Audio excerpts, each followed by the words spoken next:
Chapter 8 of Wilderness, A Journal of Quiet Adventure in Alaska, by Rockwell Kent. Recording is in the public domain. Chapter 8 Christmas Thursday, December 19th. This day is never to be forgotten. So beautiful, so calm, so still with the earth, and every branch and tree muffled in deep, feathery, new-fallen snow. And all day the softest clouds have drifted lazily over the heaven, shrouding the land here and there in veils of falling snow, while elsewhere, or through the snow itself, the sun shone. Golden shadows, dazzling peaks, fairy tracery of branches against the blue summer sea. It was a day to live, and work could be forgotten. So Rockwell and I explored the woods, at first reverently treading one path that the snow about us might still lie undisturbed. But soon the cub in the boy broke out, and he rolled in the deepest thickets, shook the trees down upon himself, lay still in the snow for me to cover him completely, washed his face till it was crimson, and wound up with a naked snow bath. I photographed him standing thus in the deep snow at the water's edge with the mountains far off behind him. Then he dried himself at the roaring fire we'd made ready and felt like a new boy, if that can be imagined.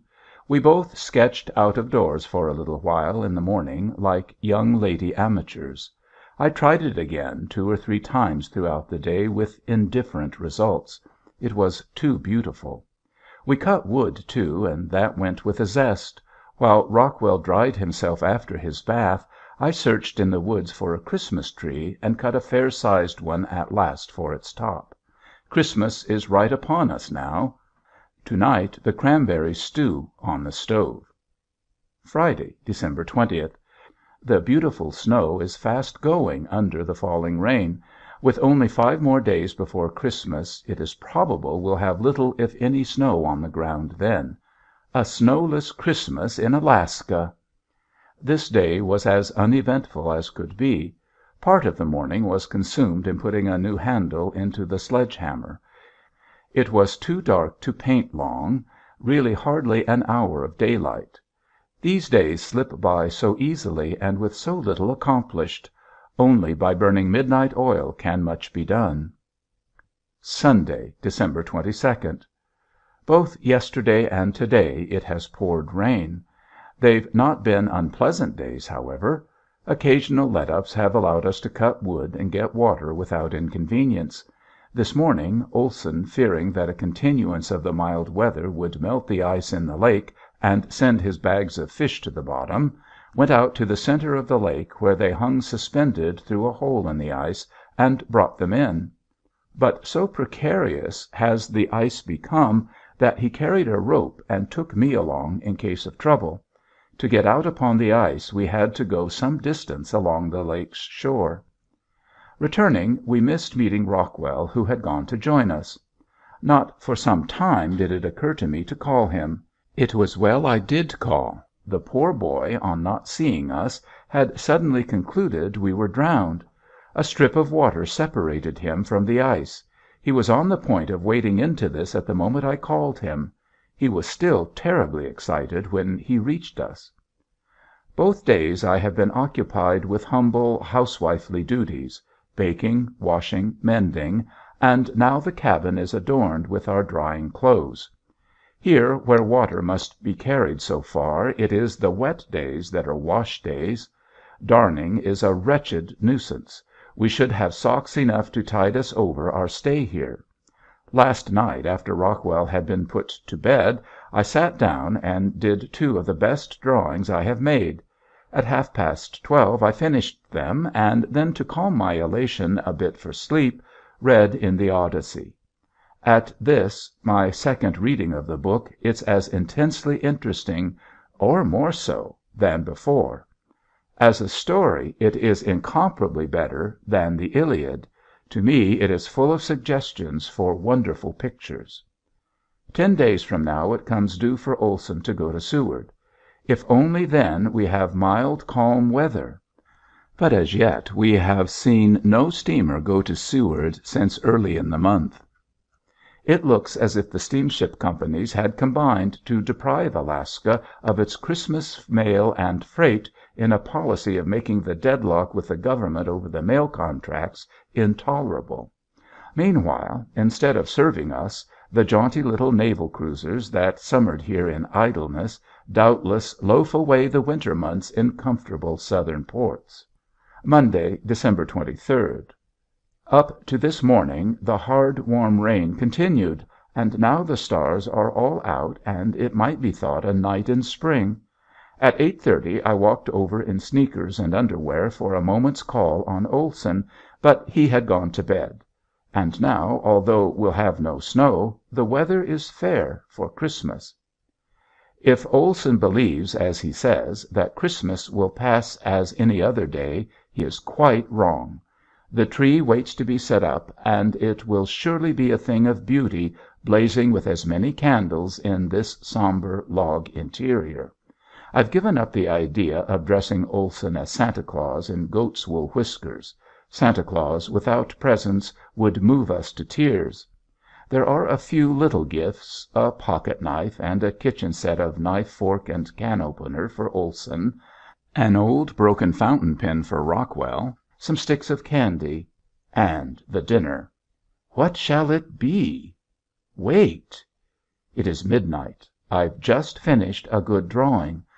The lamp is about at its accustomed low mark. Yesterday it had to be filled twice.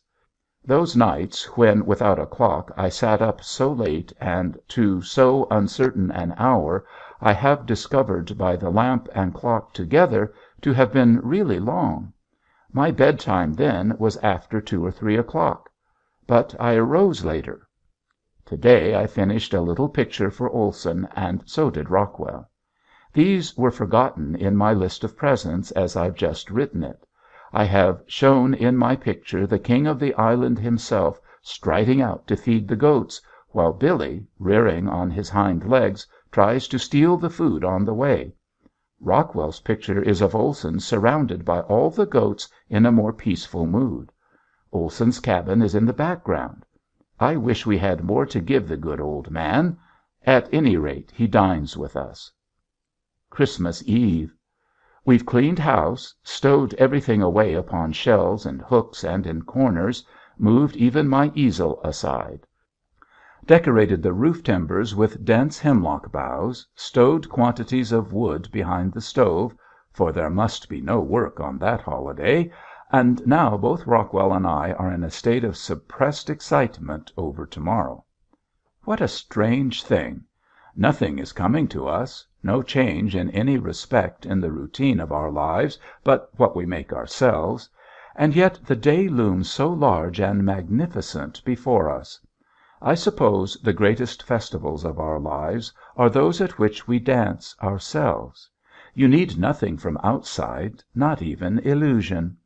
Certainly children need to be given scarcely an idea to develop out of it an atmosphere of mystery and expectation as real and thrilling to themselves as if it rested upon true belief.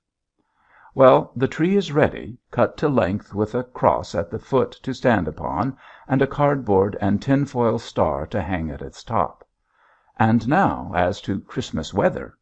This morning, as might just as well have been expected, was again overcast. Toward evening light snow began to fall. It soon turned to rain, and the rain now has settled down to a gentle, even, all night and day pace. Let it snow or rain and grow dark at midday. The better shall be our good Christmas cheer within. This is the true Christmas land. The day should be dark. The house further overshadowed by the woods, tall and black. And there, in the midst of that somber, dreadful gloom, the Christmas tree should blaze in glory unrivaled by moon or sun or star. Christmas Day on Fox Island. It is mild. The ground is almost bare, and a warm rain falls. First the Christmas tree, all dripping wet, is brought into the house and set upon its feet. It is 9 feet and a half high, and just touches the peak of the cabin. There it stands and dries its leaves while Rockwell and I prepare the feast. Both stoves are kept burning, and the open door lets in the cool air. Everything goes beautifully. The wood burns as it should, the oven heats, the kettle boils, the beans stew, the bread browns in the oven just right, and the new pudding sauce foams up as rich and delicious as if instead of the first it were the 100th time I've made it. And now everything is ready. The clock stands at 2:45. Night has about fallen and lamplight is in the cabin. Run, Rockwell, out of doors and play a while. Quickly I stow the presents about the tree, hang sticks of candy from it, and light the candles. Rockwell runs for Mr. Olson, and just as they approach the cabin the door opens and fairyland is revealed to them. It is wonderful.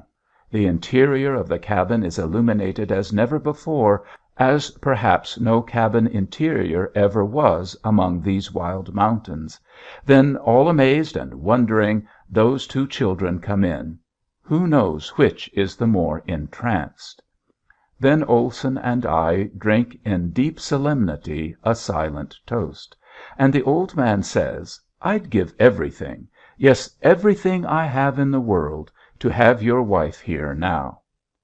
And the presents are handed out. For Olson, this picture from Rockwell. Ah, he thinks it's wonderful. Then for Rockwell, this book. A surprise from Seward. Next, for Olson, a painting, a kitchen set, and a pocket knife. By this time he's quite overcome. It's the first Christmas he has ever had. And Rockwell, when he is handed 2 old copies of the Geographic Magazine, cries in amazement, "Why, I thought I was to have no presents!" But he gets, besides, a pocket knife and the broken fountain pen, and sits on the bed looking at the things as if they were the most wonderful of gifts. Dinner is now set upon the table. Olson adjusts his glasses and reads the formal menu that lies at his place. So we feast and have a jolly good time. Menu: Fox Island Christmas, 1918. Hors d'oeuvres: olives, pickles. Entrées: spaghetti à la Fox Island. Rôti: beans à la Resurrection Bay, Murphy's en casserole, cranberry sauce. Dessert: plum pudding magnifique, sauce à la Alaska, rum, demi-tasse, nuts, raisins, bonbons. Home, Sweet Home cider. Music by the German band. It is a true party, and looks like one. Rockwell and I are in clean white shirts. Olson is magnificent in a new flannel shirt, and his Sunday trousers and waistcoat. He wears a silk tie, and in it a gold nugget pin. He is shaven and clipped about the ears. How grand he looks! The food is good and plentiful. The night is long. Only the Christmas candles are short-lived, and we extinguish them to save them for another time. Finally, as the night deepens, Olson leaves us amid mutual expressions of delight in each other's friendship, and Rockwell and I tumble into bed. The next day and the next it is mild, resting, the weather seems to be at this peaceful holiday season. We cut no wood and do little work. We write long letters, both of us, and consume at mealtime the food left over from Christmas. I read the Odyssey. Great story. Just now I am past that magnificent slaughter of the wooers, else these delayed pages would still be unwritten. A few more Odysseys to read here in this wild place, and one could forget the modern world, and return in manners and speech and thought to the heroic age. That would be an adventure worth trying. Maybe we are not so deeply permeated with the culture of today that we could not throw it off. Surely the spirit of the heroes strikes home to our hearts as we read of them in the ancient books. Saturday, December 28th. For the first time in days the sun has risen in a clear sky and shone upon the mountains across from us. It is colder, for ice has formed again on the tub of water out of doors, but there is a little wind. I am writing in preparation for Olson's trip. He, too, is making ready. Food for the foxes is on the stove for many days' feeding. His engine gets a little burnishing. It's no insignificant voyage to Seward in the winter. If only it holds out fair and calm until a steamer comes. There's the hitch now. We have seen none go to Seward since the first of the month. Tomorrow, probably, the Christmas tree must come down. The hemlock trimmings shed all over the cabin till today I tore them out. Last night we had our final lighting of the tree. Rockwell and I stood out of doors and looked in at it. What a marvelous sight in the wilderness! If only some hapless castaways had strayed in upon us lured by that light. We sang Christmas carols out there in the dark, did a Christmas dance on the shore, and then came in and, while the tree still burned, told each other stories. Rockwell's story was about the adventures of some children in the woods, full of thrilling climaxes. It came by the yard. I told him of an Indian boy who, longing for Christmas, went out into the dark woods at night and closed his eyes, and how behind his closed eyes he found a world rich in everything the other lacked. There was his Christmas tree, and to it came the wild animals. They got each a present, the mother porcupine a box of little silken balls to stick onto her quills for decoration, and the father porcupine a toothbrush because his large teeth were so very yellow. After the story it was bedtime. Well, this fair day has ended, and with the night have come clouds and a cold gloom foreboding snow. But I have learned to expect nothing of the weather but what it gives us. Sunday, December 29th. Squirlie's birthday party. Squirlie is seated in a condensed milk box. At his back hangs a brown sweater. About him stand his presents, consisting chiefly of feathers. The table is spread with the feast in shells, and the whole is brilliantly illuminated by a Christmas tree candle. Long life to Squirlie, and may he never fall to pieces, nor be devoured by moths. Monday, December 30th. Yesterday it rained gently. Today it pours. I sit here with the door open and the stove slumbering. Such weather in this country that the world believes to be an iceberg. But in Seward and on the mountains no doubt it is snowing enough. Today I made so good a drawing that I'm sitting up as if the flight of time and the coming of morning were no concern of mine. It is 12:30. New Year's Eve, Tuesday.